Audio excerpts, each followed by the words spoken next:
नमस्कार, स्वागत है आप सभी का डेली डायरी न्यूज पर। मैं हूं आपके साथ सोनम श्रीवास्तव। आज हम एक अहम विषय पर बातचीत करने वाले हैं और विषय भी ऐसा जहां पर दो चिकित्सा पद्धतियों में कोरोना काल जैसी स्थिति में बवाल मचा हुआ है। और इस बवाल की शुरुआत खुद योग गुरु बाबा रामदेव की तरफ से की गई है और इसी विषय पर आज हम बातचीत करने वाले हैं। जल्दी से हम अपने मेहमान का स्वागत कर लेते हैं जो कि आज डेली डायरी न्यूज पर हमारे साथ जुड़े हुए हैं। संजय सक्सेना जी हमारे साथ जुड़े हैं। ITI के सिविल इंजीनियर रहे हैं और 25 सालों से होम्योपैथी पर उन्होंने काम भी किया है। सर, आपका बहुत बहुत स्वागत है डेली डायरी न्यूज पर। नमस्कार जी। नमस्कार जी। जी सर, आज हम जिस तरह से आपने देखा कि योग गुरु बाबा रामदेव एलोपैथी पर तंज कसते हैं। वो कहते हैं कि जो एलोपैथी है वो स्टुपिडिटी है और कहीं ना कहीं एलोपैथी पर उन्होंने तंज कसा है। डॉक्टर्स का मजाक उड़ाया है। वो कहते हैं कि 1000 डॉक्टर्स जो है कोरोना की दो वैक्सीन लेने के बाद, दो डोज लेने के बावजूद भी इनकी डेथ हो जाती है। ऐसी स्थिति में क्या योग गुरु बाबा रामदेव का ऐसा कहना उचित है? क्या कहते हैं सर आप? देखिए, ये तंज नहीं था। पहले आप बाबा रामदेव के शब्दों पर मत जाइएगा, उसके पीछे जो भावार्थ है उसको समझने की कोशिश करिएगा। जो ये कोरोना की सेकंड वेव आई उसमें हम लोगों के बहुत ही नियर एंड डियर हंसते खेलते लोग चले गए और उस एक 10 से लेकर 15 दिन जो स्थिति थी वो बहुत मार्मिक थी। तो ये उनके अंदर का दर्द छलका है। अब उससे पहले मैं ये कहना चाहूंगा, मैं IMA का जो स्टेटमेंट आया है मैं उसको सपोर्ट करूंगा, लेकिन कुछ शर्त के साथ। बाबा रामदेव को गिरफ्तार किया जाना चाहिए। मैं तो ये कह रहा हूं उनको पागल खाने भेज देना चाहिए, लेकिन कुछ शर्तों के साथ। पहली शर्त यह कि NCR में एक डॉक्टर ने कंसल्टेशन के लिए 50,000 रुपए 15 मिनट के लिए थे। आपको सबको जानकारी होगी, बाद में उसको हॉस्पिटल से निकाल दिया गया। क्या वो हमारा मॉडल है? मैं किसी भी पैथी के खिलाफ नहीं हूं। हर पैथी में कुछ अच्छाइयां हैं और कुछ बुराइयां भी हैं। क्योंकि उस समय बहुत सारी चीजें ऐसी हुई हैं जिसमें आदमी अंदर से हिल गया है, इसलिए उनके ये शब्द निकले हैं। अच्छा, अब मैं जरा एक हमारे सम्मानित डॉक्टर हैं, डॉक्टर के अग्रवाल साहब, जिनका अभी कुछ दिनों पूर्व निधन हो गया था। हमारे यहाँ डॉक्टर को भगवान का रूप कहा जाता है। बिल्कुल बिल्कुल। डॉक्टर के लिए उन्होंने नहीं कहा है, उन्होंने पैथी के लिए कहा है। डॉक्टर के अग्रवाल का 1998, आज से लगभग 20 साल पहले का एक आर्टिकल है मेरे पास, जिसमें उन्होंने कहा था कि हमारा जो मेडिकल प्रोफेशंस है उसमें कंप्लीट रिवैम्प सिस्टम होना चाहिए। बहुत सारी कमियां बताई थी उन्होंने, ये हमारे पास लिटरेचर है, उस पर कोई काम नहीं हुआ। इसके बाद एक टाइम्स ऑफ इंडिया जैसे सम्मानित पत्र में 2004 में एक न्यूज आई थी जिसमें ये लिखा हुआ था कि हमारे यहाँ जो बहुत सारी मेडिसिन यूज हो रही हैं वो बर्थलेस हैं और उनको जो विकसित देश हैं उसमें बैन कर दिया गया। इसके बाद दोबारा मैं टाइम्स ऑफ इंडिया की एक कटिंग आपको दिखाना चाहूंगा, जिसमें उन्होंने कहा था कि जो इंडियन सिस्टम ऑफ मेडिसिन है, 2004 की बात कर रहा हूं मैं, इसको स्ट्रेंथन करने की जरूरत है। उस समय तक बाबा रामदेव नहीं आए, जिसमें एक व्यक्ति जो था जिसको एम्स में अपनी बाईपास के लिए जाना था, लोकल, उसने किसी वैद्य को दिखाया, उसके ब्लॉकेज खत्म हो गया, तब उस पर उन्होंने काम किया था। तो बाबा रामदेव ने कहा, मैं ऊपर बात करना चाहता हूँ। देखिए, हमने बहुत कुछ खोया है सेकंड वेव में, बिल्कुल बहुत कुछ खोया है। मैं जिस सोसाइटी में रहता हूँ उसमें पूरा परिवार चला गया है। हमारे बगल में आपके समाचार, आपके मीडिया जगत के सम्मानित एंकर थे रोहित सरदाना। मैंने उनको एक दिन पहले देखा था और सुबह वो चले गए। मैं केवल कुछ बातें पूछना चाहता हूं डॉक्टर से। मैं देखिए किसी भी पैथी के खिलाफ नहीं हूं, लेकिन हम ये क्यों कहते हैं कि ये पैथी खराब है, ये पैथी अच्छी है? हम सभी पैथियों की अच्छी बात करें और हम प्रिजाइस ना हो जाएं पहले से। तो मैं जो कुछ बातें IMA से पूछना चाहता हूं, पहली बात तो हमारी ये है कि जो साधारणतः हॉस्पिटल बनाए जाते हैं ये बिजनेस के लिए बनाए गए हैं या चैरिटेबल हैं? जी। अगर बिजनेस मॉडल है तो उस पर कितना खर्चा आता है? और वो खर्चा पेशेंट से हम कैसे लेते हैं। जी ठीक है सर, मैं इस पर एक सवाल करना चाहूंगी। देखिए, होम्योपैथी अपनी जगह है, एलोपैथी अपनी जगह है, आयुर्वेद अपनी जगह है, लेकिन जब कभी भी किसी पेशेंट की कंडीशन सीरियस होती है, बहुत सीरियस कंडीशन में होता है, तो उस वक्त वो पेशेंट हॉस्पिटल का रुख करता है। ना उस वक्त वो योग करता है, ना प्राणायाम करता है, ना किसी तरह की आयुर्वेद या होम्योपैथी दवा लेता है। उस वक्त उसे एलोपैथी दवा ही ठीक कर पाती है।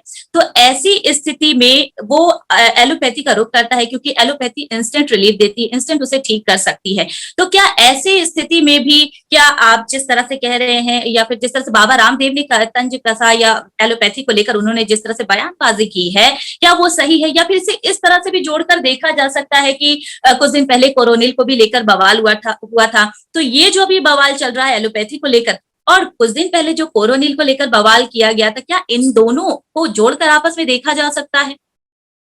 मैं इसी बात पे आ रहा हूँ। देखिए, कुछ दिनों पहले जब बाबा रामदेव ने कोरोनिल लॉन्च की थी, तो बहुत सारे लोगों ने क्वेश्चन उठाए थे कि इस पे क्या रिसर्च की गई है, क्या डेटाबेस है।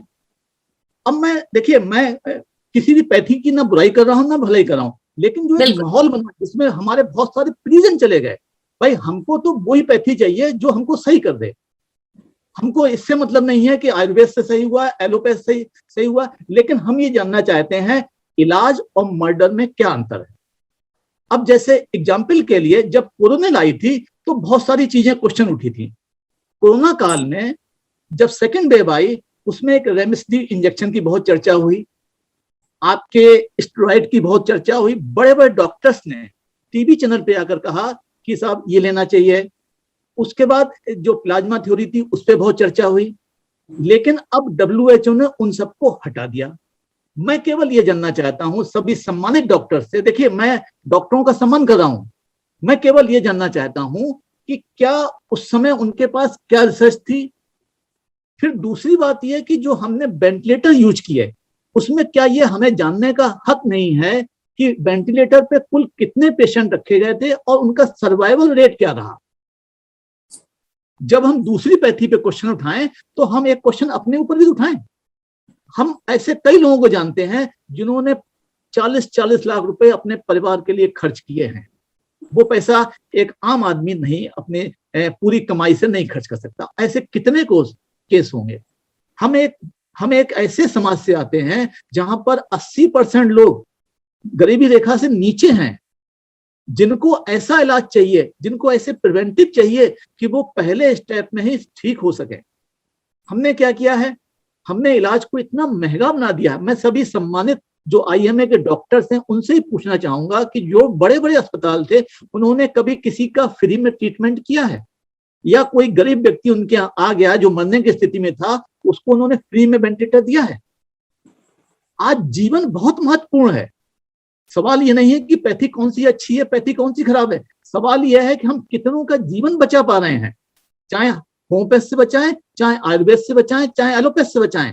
इसलिए क्योंकि एलोपैथ वाले सरकार का बहुत बड़े बजट का हिस्सा लेते हैं, इसलिए उनकी जिम्मेदारी है कि वो जो अनपैथी वाले लोग कह रहे हैं उनको मूर्ख, उनको क्वैक ना समझकर उस पर वो रिसर्च करें, उस पर भी कोशिश करें कि क्या इसके रिजल्ट हो सकते हैं। जैसे मैं आपको एक बताना चाह रहा हूं, एक लेमन थेरेपी चली थी, मैंने खुद यूज किया और उस पे मीडिया चैनल डॉक्टर्स ने कह दिया इससे लोगों की डेथ हो जाएगी।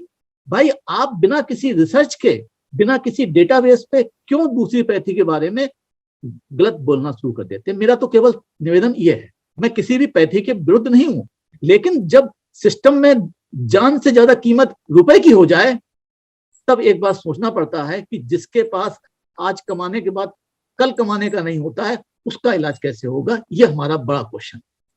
नहीं, ये सक्सेना जी आपकी बात ये बिल्कुल सही है। बिल्कुल इस बात से हमारी जो जनता है, जो हमारे व्यूअर्स है, वो बिल्कुल आपकी बात से सहमत है। लेकिन सवाल यहाँ पर एक बार फिर यही उठता है कि रामदेव जी जिस तरह से डॉक्टर्स पर मजाक उड़ाते हैं, डॉक्टर्स का कहते हैं टर टर टर, इस तरह का क्या डॉक्टर्स को कहना उचित है? क्योंकि पिछली बार हमने देखा था जब कोरोना की पहली लहर आई थी, कितने पत्थर बरसाए जा रहे थे, कितनी मुश्किल दौर में उन्होंने पेशेंट को बचाया, मरीजों को बचाया, अपनी जान पर खेलकर मरीजों को बचा रहे थे। उसके बावजूद इस तरह क्या रामदेव का कहना उचित है? मैं इस पर जानना चाहूंगी, आपकी राय क्या है? देखिए, जो लोग इसमें लगे हुए, चाहे डॉक्टर्स हों, चाहे सभी लोग हों, उन्होंने अपनी जान पर खेल कर कार्य किया है। जो व्यक्ति समाज में सम्मानित हैं, उनसे किसी प्रकार की इस प्रकार के फाउल लैंग्वेज की, अगर वो गलत भी कर रहे हैं तो उनकी भाषा में मर्यादा होनी चाहिए। जब हम भाषा में मर्यादा नहीं करेंगे पब्लिक प्लेटफॉर्म पर, तो हमको इस प्रकार की बातें सुननी पड़ेंगी। देखिए, समाज में हर सिस्टम में कुछ लोग अच्छे भी हैं, कुछ लोग खराब भी हैं। हम कोशिश ही करें जो लोग अच्छे हैं वो प्रिवेल करें। और अगर बाबा रामदेव बहुत अच्छे हो सकते हैं, लेकिन उनको किसी ने बात छूट नहीं दी है कि किसी व्यक्ति के विरुद्ध इस प्रकार के गलत बयानबाजी या गलत भाषा का उपयोग करें, इसकी मैं निंदा करूंगा। जी, ठीक है सर। जैसा कि अभी आपने अपना परिचय दिया था प्रोग्राम की, जब हम शुरुआत कर रहे थे, तो 25 सालों से आप होम्योपैथी पर काम कर रहे हैं। सर, कोरोना की चूंकि ये भी खबर सामने आ रही कि कोरोना की तीसरी लहर भी आने वाली है। दूसरी लहर हमने देखा ही कितनी भयावह रही है, पहली लहर भी हम देख चुके हैं। तो क्या होम्योपैथी में कोरोना का कोई ऐसा इलाज है जो इसे जड़ से खत्म कर सके? देखिए, मैंने जब ये कोरोना की फर्स्ट वेव आई थी, मैंने एक अपना वीडियो लॉन्च किया था जी। तो मैंने कहा था कि होम्योपैथ ये एक एडवांस सिस्टम ऑफ मेडिसिन है जो एलोपैथ से भी एडवांस है। लेकिन इत्तेफाक ऐसा है कि होम्योपैथ को समझने वाले कुछ ही लोग हैं। मैं इंजीनियर हूं, मैंने बहुत पहले कहा है, लेकिन हमने बहुत गहराई से अध्ययन किया है। होम्योपैथ जो है ये एक एडवांस सिस्टम ऑफ मेडिसिन है। और मैं सभी डॉक्टर से, एलोपैथ के डॉक्टर से निवेदन करूंगा, क्योंकि उनकी एनाटॉमी बहुत अच्छी होती है, उनके एनाटॉमी बहुत अच्छी पाई जाती है, तो वो अपनी एनाटॉमी का यूज करते हुए किसी अच्छे होम्योपैथ से कंसल्ट करके कुछ दवाओं का उपयोग करें तो डेफिनेटली उनके रिजल्ट और अच्छे हो जाएंगे। एलोपैथ में जो डायग्नोसिस पार्ट है उसका कोई जवाब नहीं है, लेकिन हम जो दवाएं यूज कर रहे हैं होम्योपैथ में, उन दवाओं का भी कोई जवाब नहीं है। डायग्नोसिस पार्ट हो एलोपैथ का और दवाइयां यूज करिए होम्योपैथ की, आपको इतने अच्छे रिजल्ट मिलेंगे कि आप कल्पना नहीं कर पाएंगे। जी, ठीक है। सर, एक सवाल मेरा आपसे ये भी बनता है कि जो अभी हमने भयावह स्थिति देखी है दूसरी लहर के दौरान, ऐसे में सिस्टम में कहाँ कमी रह गई, कहाँ चूक रह गई, कहाँ तैयारियों में खामियां रह गई, जिसके चलते ये भयानक रूप देखने को मिला, और कितना हम तैयार हैं तीसरी लहर के लिए, इस पर आपके विचार जानना चाहूंगी सर। देखिए, मैं सभी से क्षमा प्रार्थना के साथ कहूंगा कि हमारे देश में लापरवाही जो है ये राष्ट्रीय चरित्र। जब कोई घटना हो जाती है तब हम लोग चिल्लाते हैं। जब पहली लहर हुई थी, खत्म हुई थी, उसके बाद हमने सावधानी बरतना शुरू कर दी। हम इतने एडवांस हो गए कि हमने जो भी प्रिकॉशन दी गई थी, चाहे मास्क हो चाहे अन्य चीजें हो, उनके प्रति लापरवाह हो गए। ये हम केवल इसी की बात नहीं कर रहा हूं, मैंने क्या कहा, लापरवाही हमारा राष्ट्रीय चरित्र है। हम लापरवाह हो जाते हैं, जब घटना हो जाती है तो हम जिम्मेदारी दूसरे पे डालने में एक्सपर्ट हैं। ये हमारा राष्ट्रीय चरित्र है। हमने कहा डॉक्टर्स काम नहीं कर रहे हैं, लेकिन हमने कभी ये नहीं कहा कि कोरोना की फर्स्ट वेव के बाद हमने लापरवाही की। ये आज की डेट में किसी ने नहीं कहा होगा। हम ये कह रहे हैं कि ऑक्सीजन नहीं मिल रही है, कभी हमने ये नहीं सोचा कि हम उससे पहले की स्थिति, अगर मान लीजिए कभी हम दिन भर मोबाइल तो यूज करेंगे, लेकिन हमने कभी नहीं सोचा कि बाकी देश में जब कोरोना की सेकंड वेव आई थी, लोगों ने क्या प्रिकॉशन किए थे, हम वो दवाएं, वो प्रिकॉशन पहले से अपने पास रखें। हमने कुछ नहीं किया। तो चूंकि व्यवस्थाओं में हर व्यक्ति अंडर स्ट्रेस काम कर रहा है, चाहे डॉक्टर्स हो, चाहे हमारे सफाई कर्मी हो, चाहे हमारे प्रशासन के आदमी हो, चाहे हमारे पुलिस फोर्स हो, सभी लोग इस समय अंडर स्ट्रेस हैं। तो उस समय जो जनता है उसकी भी अपनी जिम्मेदारी है कि जो प्रिकॉशंस हैं, क्योंकि जिंदगी की कीमत जो है ये आपको अब समझ में आती है जब आप उसको देखते हैं कि कैसे लड़ना पड़ता है एक एक सांस के लिए। हमने पेड़ लगाना छोड़ दिए, हमने पेड़ काटना शान समझना शुरू कर दी, हमने बहुत सारी चीजें ऐसी की जिसको हमें हमारे जीवन की पद्धति थी। अब जब आपको लगा कि ऑक्सीजन शॉर्ट हो रही है, तब आप कह रहे हैं पेड़ लगाने चाहिए, पीपल के पेड़ लगाने चाहिए। तो बहुत सी चीजें हमारे विज्ञान में, हमारे आचार विचार में थी जो हमारे स्वास्थ्य से संबंधित थी, हमने उनका ध्यान नहीं रखा। ये बात तो आप मानिए।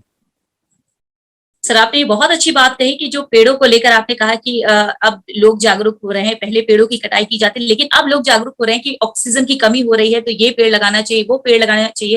काश अब ये पहले जागरूक हो गए होते तो शायद आज ये स्थिति दुनिया की नहीं होती। बहरहाल, वैक्सीनेशन को लेकर सर मेरे दो सवाल आपसे हैं। दूसरा सवाल आपसे करूं इससे पहले मैं अपने सबसे खास सवाल का जवाब जानना चाहूंगी। सर मैंने मध्य प्रदेश की कई गांवों में विजिट किया है, वहां जाकर लोगों से मुलाकात की है। तो जो गांव के लोग हैं उनमें काफी वैक्सीनेशन को लेकर डर है, भ्रम है। वो कहते हैं कि अगर वैक्सीनेशन कराएंगे तो कहीं ना कहीं उनकी जान को खतरा है।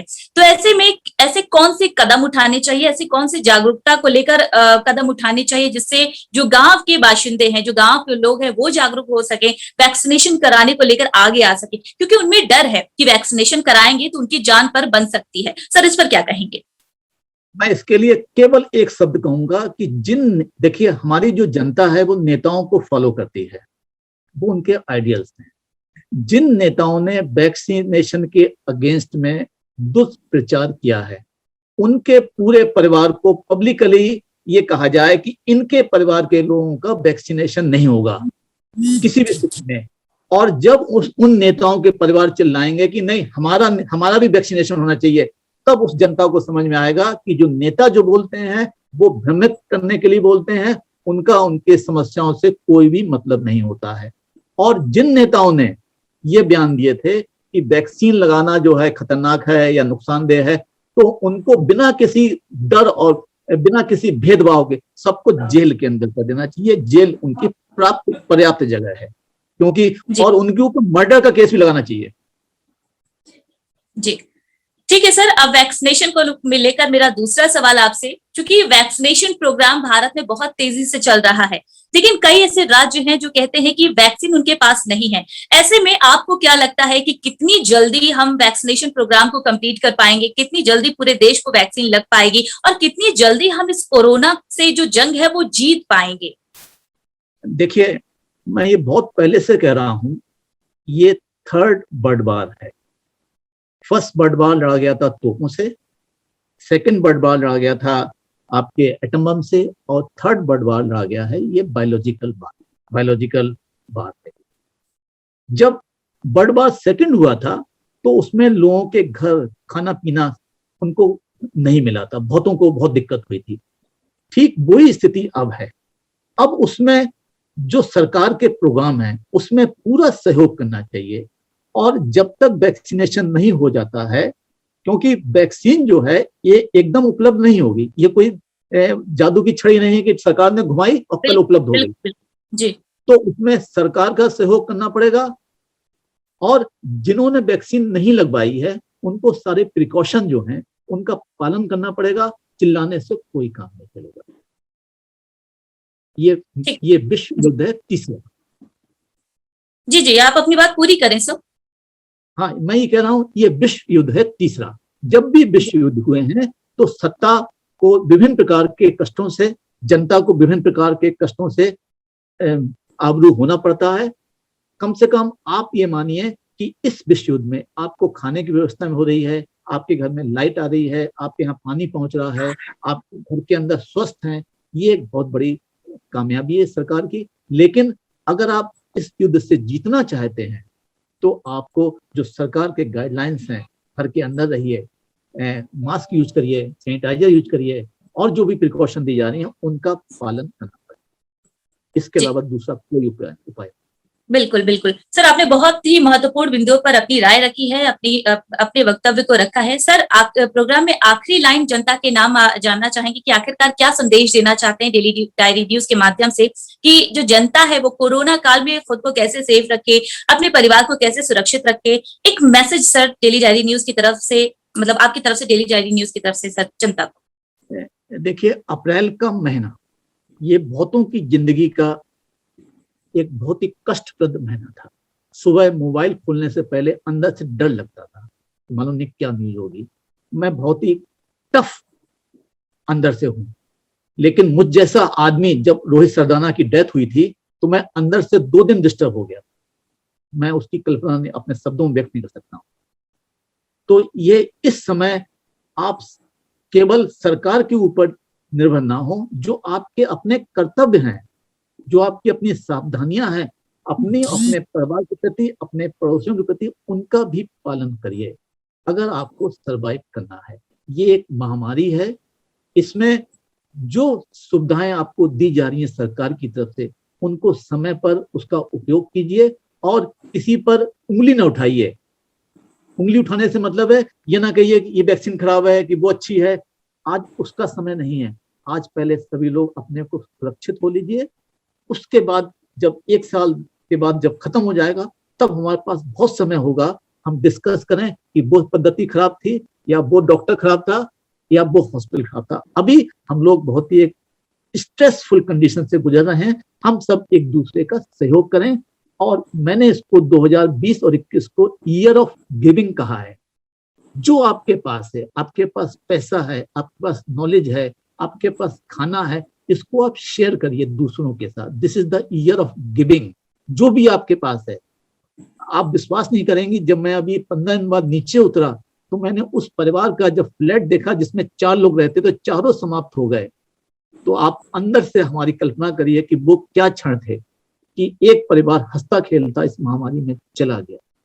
तो इसलिए ये एक कठिन समय है, इसमें एक दूसरे के ऊपर दोषारोपण ना करके हम सब मिलकर इस महामारी को हराएं। और आने वाला समय हमारे लिए, हमारे समाज के लिए हो सकता है कि नई सूरज की किरण लेके आए और हम पुनः एक विश्व गुरु की कल्पना को साकार करें। ये हमारी सभी के प्रति, समाज के प्रति, देश के प्रति। बिल्कुल ठीक कहा सर आपने कि जो वक्त है वो किसी पर दोषारोपण करने का नहीं है, बल्कि मिलकर इस महामारी से लड़ना है। बहुत बहुत शुक्रिया सर, आप हमारे साथ जुड़े, आपने अपना कीमती वक्त हमें दिया। तो फिलहाल मेरे साथ डेली डायरी न्यूज पर आज इतना ही। फिर मिलेंगे एक नए विषय के साथ, तब तक के लिए नमस्कार। धन्यवाद।